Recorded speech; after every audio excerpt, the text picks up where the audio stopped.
Good afternoon. You're watching CNN News 18. I'm Arunima. Karnataka polls have now entered their last leg of campaigning, and Prime Minister, on behalf of the Bharatiya Janata Party, is doing a mega roadshow in Bengaluru, hoping to convince those who are fence-sitters and reiterate those who have BJP's plea to those who have already made up their mind to vote for the Bharatiya Janata Party. This roadshow has been on for more than an hour now. I think it's now entering its last leg. A lot of voter enthusiasm throughout the roadshow.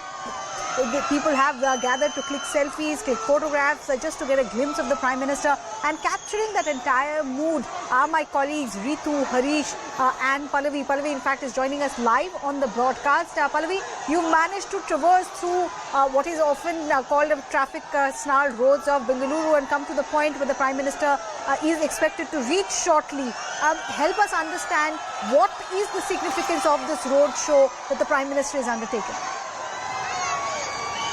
So what Ritu has been talking about, that the Prime Minister is has just crossed the Bull Road, and we are at where we are standing in the Malleshwaram Road, again one of the core areas of Bengaluru.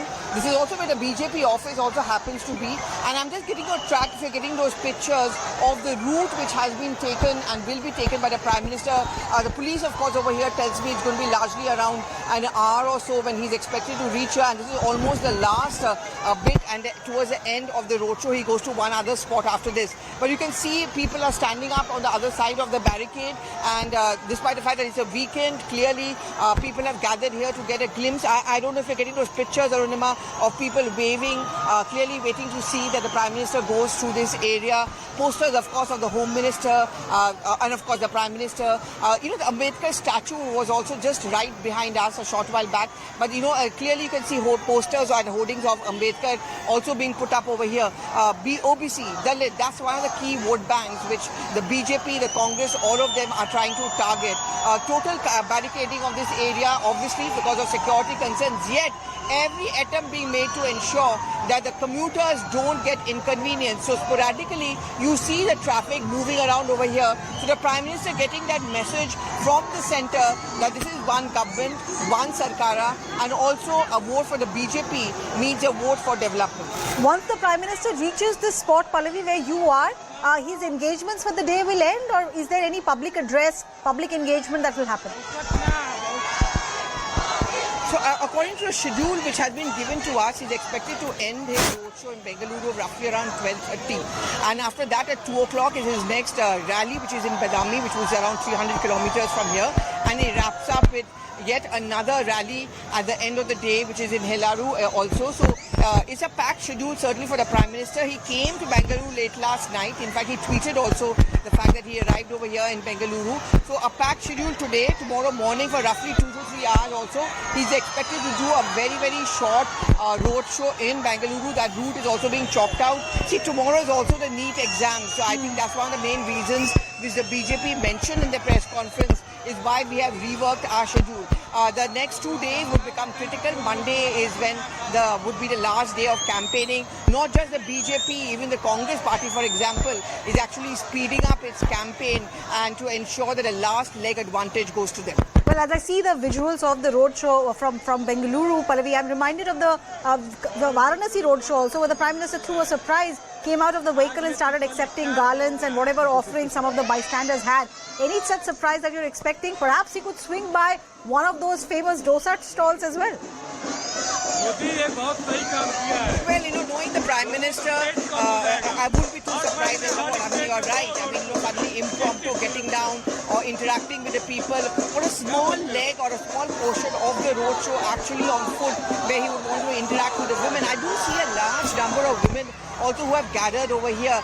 It's interesting that of the 224 constituencies, in more than 50% constituencies, there are more women voters than male voters. That's also the vote bank which both the BJP and the Congress party are trying to tap. The Prime Minister, the BJP particularly, have been quite popular as far as the women vote bank is concerned. So clearly the Prime Minister is going to tap up on that. Interesting to see whether in the Malleshwaram area where I'm standing at this point of time, which is just one spot away from the ending spot of the roadshow of the Prime Minister, 26 kilometers, whether he'll actually get down and interact with the women who have gathered over here.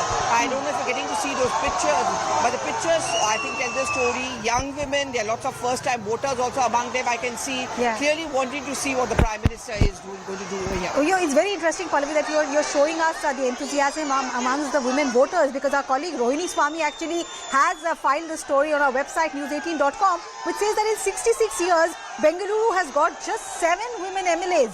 I mean, if you get a chance, maybe you can ask these women voters, is that something they would want changed? Is that something that the Prime Minister would address? Yes, I would try to get those voices also in a bit, Arunima. As you understand, this entire area has been completely barricaded. Language, of course, remains a very huge issue here. But, you know, despite the fact that Bengaluru is a cosmopolitan culture, I'm going to try and get those voices in a bit. But, you know, in election after election, we have seen that the woman vote bank is something which is being targeted. Let me just try and talk to these 2 young women just to get a sense of what they feel. You come to see the roadshow of the Prime Minister. Yeah. Okay. So this time round, the Prime Minister, the BJP, every political party puts a lot of stress on women voters. Do you think women issues are actually reflected well enough by the political parties, or is just talk? No, tell me. We want to go there. No, I know you want to go there, but you know, for example, more than 50% of the voters over here are actually women. I'm talking about across the greater Karnataka. Political parties don't give that many tickets to women candidates. Would you want that to change? You would want more women to come into politics? Definitely. Yes. Why do you think they would make a change? It's about women empowerment. It will be good if women take part in politics. Okay, so it's about women empowerment. You also think so? Yeah, Women same, empowerment. same. Okay, I'm going to let you go because I know the police is going to have those security reasons. But you know, those 2 voices I think captures, Arunima, about what essentially is going to be the buzzword as far as the BJP and both the Congress are concerned. As Rohini had written in her report, and something which we saw also on the ground, and not just in Karnataka, but in election after election. You know, every political party talks about women empowerment, but at the end of the day, when they want to go and cast, they give tickets, is usually done on the basis of what they think is winnability. And the change really has to begin from right from bottom to top. That winnability factor is the reason why not many women candidates actually are getting the tickets. And this, I think, Karnataka shows that story very much. Despite the fact that more than 50% areas show more women voters and male voters, we don't have that many candidates being put up either by the BJP or by the Congress. Yeah, Pallavi, thank you.